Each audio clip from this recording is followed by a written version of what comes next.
The axially split casing design allows removal of the impeller and bearing housing assembly without disturbing suction and discharge piping. Storage and protection. All pumps are shop tested and ready for operation when delivered. If equipment is to be stored for long periods of time, 6 months or more, should be kept in a clean, dry area, and the following precautions should be taken to ensure that the equipment remains in good condition. Be sure that the bearings are fully lubricated. The shaft should be rotated 10 to 15 revolutions by hand periodically in order to spread the lubricant over all the bearing surfaces. Suitable intervals are from 1 to 3 months. Installation. The pump should be located as close as possible to the liquid supply so that the suction line is short and direct. Location should require a minimum of elbows and fittings in the discharge line. Before installing the pump, ensure that the foundation on which the pump will be placed is prepared well. It has to be sufficiently substantial enough to take the weight of the pump and absorb any possible vibrations from it. The foundation has to be absolutely straight, without any inclination or tilting on any side. The foundation bolt of proper size should be embedded in the concrete and base plate tightened, ensuring that it is level in all directions. Piping associated with the pump must be anchored and supported independently of the pump and should never put any strain on the pump casing. When the pipes are not supported, their weight is borne by the pump casing and may cause them to crack or deflect. It is important that the connections be carefully aligned axially, angularly, and in length.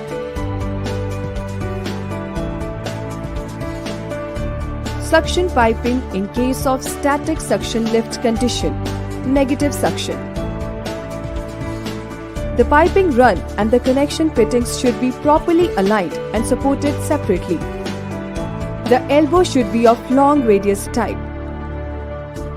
All suction piping must be airtight. The suction pipe should be sized to ensure the liquid velocity of not more than 2 meters per second. All suction pipes should have a continuous rise to the pump suction inlet. 6 mm per 100 mm slope is recommended. The recommended suction pipe size should be at least 1 commercial size larger than opening of the pump inlet. No isolation valve is recommended. There should be a tapping provided for installing a vacuum gauge in suction line.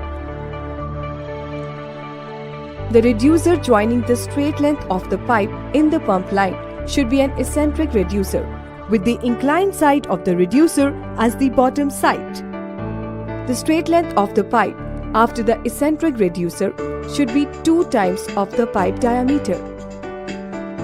The suction strainer must be at least 4 times the suction pipe area, and the mesh sides should screen out solid particles that could clog the impeller. The minimum depth of submergence of the strainer should be at least 4 times the pipe diameter measured from upper row of holes of strainer. The distance between the bottom of strainer and the floor of the tank should be considered as 2 times of pipe diameters. A stream of liquid falling into the pump near the intake pipe will turn air into the liquid. The supply line should extend down into the liquid. A short elbow should never to bolt directly to the pump's suction nozzle. The disturbance in the flow caused by the sharp bend so near the pump inlet may result in noisy operation, loss in efficiency and capacity, and heavy end thrust. If separate suction lines cannot be used for each pump, then a tapering header with Y branches should be used. A straight branch header should never be used.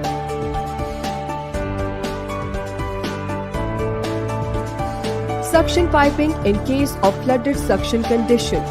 Positive suction.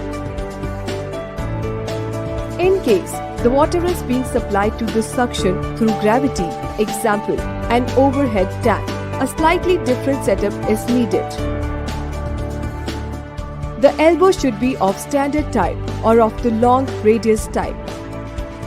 Isolation valve should be provided in suction line. The pipe supplying from the tank into the pump should have a descending inclination. The straight run of the piping leading to the pump suction nozzle should be at least 3 times to 6 times the diameter of the pipe from the upstream elbow. The suction pipe should be sized to ensure a liquid velocity of not more than 3 meters per second. There should be a tapping provided for installing a pressure gauge in suction line. The reducer joining the straight length of the pipe in the pump line should be an eccentric reducer with the inclined side of the reducer as the top side. Stuffing box seal connections are usually made from the top of the pump casing. If the liquid being pumped is unsuitable for sealing, then it is preferable to bring fresh, cool water to seal connections from an outside source. Centrifugal separators or other filters may be used to remove abrasive particles from the liquid being pumped if an outside source is not available. Description of the discharge pipe. The piping run and the connection fittings should be properly aligned and supported separately, reduce strain on the pump casing. There should be a pressure tapping as close to the pump outlet and before the isolation valve as possible to measure the pump shutoff head. Concentric reducers are installed in the discharge pipe to minimize friction losses. The check valve used in the discharge should be of non-slam type to prevent reverse flow and protects the pump from excessive back pressure. The isolation valve is provided downstream of the check valve so that these can be taken up for maintenance, priming and starting whenever required. The recommended discharge pipe size should be at least 1 commercial size larger than the opening of the pump outlet. The number of fittings and size changes should be minimum to prevent fluid friction losses. Expansion joints may be used only after a careful piping analysis, especially when the discharge pressures are on the higher side. Installation of pump and prime mover.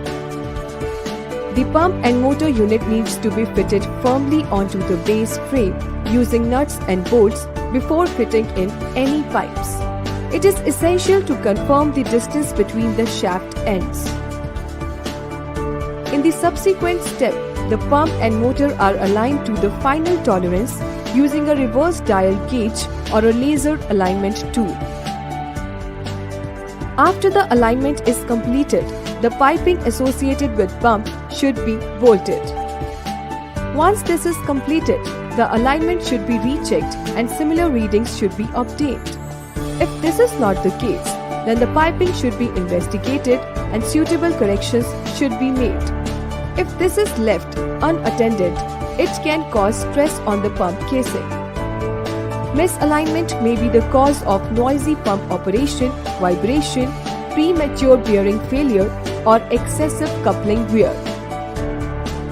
Once the pump and motor have been coupled, test the movement manually by rotating it by hand to see if it is rotating smoothly.